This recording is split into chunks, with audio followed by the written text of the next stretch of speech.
Computer बिझनेसचा जो तुमचा पहिला बिझनेस आहे आणि मी तर असं ऐकलंय म्हणजे की तुम्ही कम्प्युटर बिझनेस सुरू केलात पण स्वतः कम्प्युटरचं शिक्षण मात्र मोफत घेतलेलं आहे तुम्ही आणि ते कसं मॅनेज केलं कारण आजकाल लोकांना म्हणजे सोर्सेस नाहीत शिक्षणाचे अशी तक्रार करतात मुलं असतील मुली असतील किंवा मग जे तरुण असतील तर ते तो किस्सा जाणून घ्यायला आवडेल. इच्छाशक्ती मजबूत होती माझी पण कम्प्युटर मला शिकायचं होतं 1991-92 मध्ये लिबरलायझेशन झाला भारतामध्ये आणि मला कम्प्युटर शिकायचं होतं.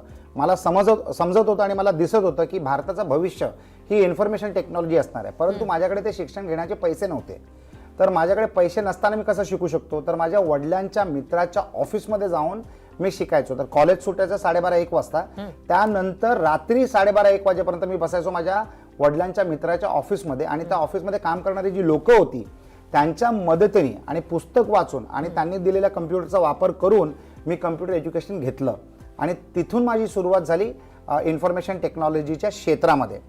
पण मला एक जाणवलं की जशी माझी इच्छा आहे तशी हजारो लाखो लोकांची इच्छा असेल की त्यांना कम्प्युटर शिकून त्यांचं भविष्य बदलायचं आहे. तर सेंट अँजेलोस कम्प्युटर एज्युकेशन या संस्थेच्या मार्फत जी माझी संस्था मी जी सुरू केली याच्या मार्फत मी हजारो लाखो विद्यार्थ्यांना ती संधी दिली जी संधी मला पैशामुळे मिळत नव्हती.